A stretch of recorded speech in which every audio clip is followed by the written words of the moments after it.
ओम नमो नारायणाय। हर हर महादेव, जय भोलेनाथ। नमस्कार दोस्तों, आज हम जानेंगे अनंत चतुर्दशी की पूजा विधि। आसान सरल पूजा जो आप घर में आराम से कर सकते हैं। तो सबसे पहले जान लेते हैं कि पूजा के लिए कौन सी सामग्री चाहिए और किस प्रकार हम पूजा करेंगे। तो बिल्कुल आसान पूजा विधि बताती हूँ। और देखिए, अनंत यानी कि चतुर्भुज स्वरूप, जिनका कि अनंत जो है वो स्वरूप है, जिनके स्वरूप का न आदि है न अंत है, ऐसे भगवान विष्णु की पूजा अनंत चतुर्दशी के दिन होती है।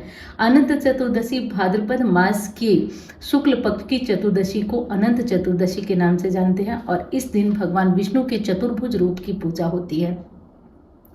तो अगर चतुर्भुज रूप की फोटो है तो वो रखिए, नहीं तो सबसे बढ़िया फोटो मानी जाती है नारायण के संग माँ लक्ष्मी की। तो इस फोटो को आप रख लीजिए और पूजा के लिए येलो कलर का कपड़ा आप एक चौकी पे बिछा लीजिए। पीले रंग का वस्त्र बिछा लीजिए और पीले रंग का वस्त्र बिछाकर नारायण को आप स्थापित कर दीजिए। फोटो जो है, मूर्ति जो है, आप उन्हें स्थापित कर दीजिए। उसके बाद हम क्या करेंगे, उसके बाद हम रखेंगे कलश। तो कलश रखने के लिए, आप भगवान की पूजा करने के लिए, कलश रखने के लिए आप यहाँ पे चाहें तो जो पीले फूल हैं उन पीले फूलों का आसन दे सकते हैं कलश को। और कलश में जैसा कि आप देख सकते हैं कि कलश में जो है मैं पहले से ही स्वास्तिक बना ली हूँ, स्वास्तिक बना दी हूँ। बस गले में इसके मौली बांधना है, क्योंकि ये सब चीज़ें करने में वीडियो बड़ी होने लगती है, फिर आपको देखने में दिक्कत होती है, तो इसलिए कलश के गले पे लपेटती हूँ। उसके बाद सिक्का डालेंगे पानी में और सुपारी डालेंगे और थोड़ा हल्दी डालेंगे। तो देखिए दोस्तों, ये सुपारी है, सुपारी डालेंगे, सिक्का डालेंगे और थोड़ी सी हल्दी डालेंगे। और चाहे तो आप गांठ वाली हल्दी, जैसी भी सुविधा हो उस अनुसार आप कार्य कर सकते हैं। उसके बाद हम डालेंगे आम के पल्लव, आम के पल्लव डालेंगे। अब देखिए, कुछ लोगों के अनुसार अनंत चतुर्दशी पर जो पूजा होती है उस पूजा में जो कलश भर के रखा जाता है उस पे चावल नहीं रखा जाता है, लेकिन कुछ के अनुसार, जैसे हमारे यहाँ की पूजा के अनुसार, चावल भर के रखा जाता है। तो आप इस विधि का, इस नियम का ध्यान रखिए और इस प्रकार करके करिए। उसके बाद हम करेंगे दोस्तों दीप कलश तैयार। और दीप कलश तैयार करने के लिए दीपक को जलाना होगा, प्रज्वलित करना होगा। तो दीपक को हम जला लिए हैं, प्रज्वलित कर लिए हैं। अब हम कलश के ऊपर दीपक को रख देंगे। इतना कार्य कर लेंगे। उसके बाद हम करेंगे गणेश जी की स्थापना। हो सके तो एक अगर पान का पत्ता है तो गणपति को विराजमान करिए और गौरी को विराजमान करिए, क्योंकि बिना हमारी पूजा के, बिना गणपति पूजा के किसी भी प्रकार की पूजा संपन्न नहीं होती है। तो पान के पत्ते हैं, अशोक के पत्ते हैं, जहाँ भी जो भी दिखे आपको, वहाँ पे गणपति और गौरी की स्थापना करिए।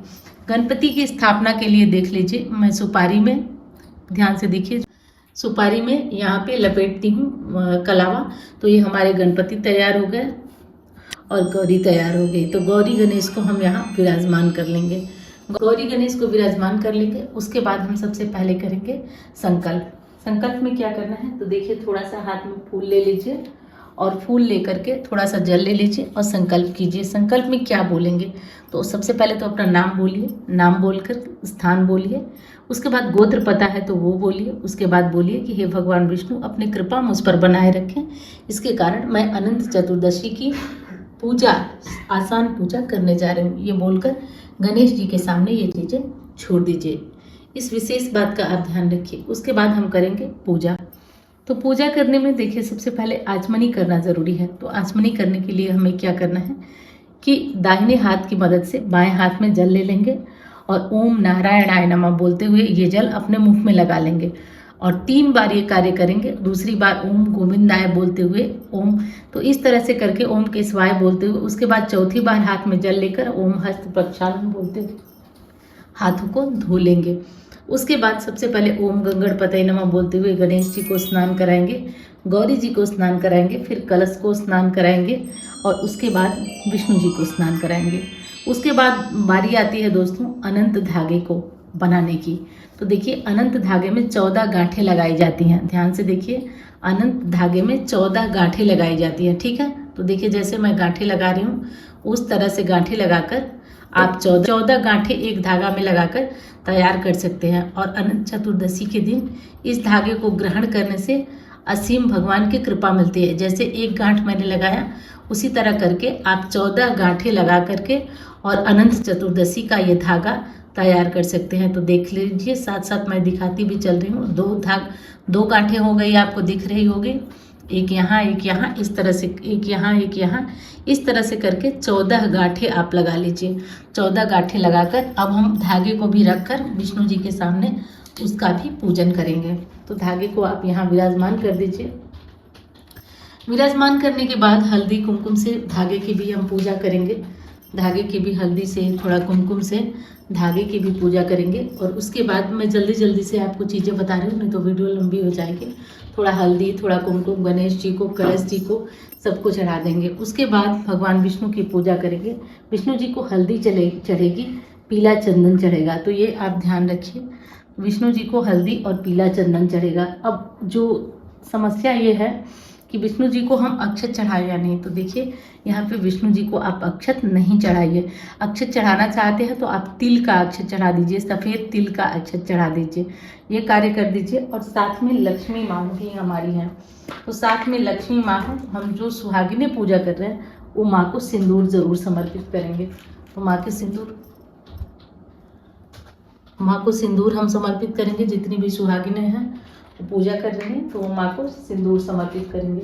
उसके बाद दोस्तों हम क्या करेंगे कि जो भोग प्रसाद हमारे पास है, जो भी भोग प्रसाद हम भगवान को अर्पित करना चाहते हैं, समर्पित करना चाहते हैं, वो हम भगवान को समर्पित करेंगे।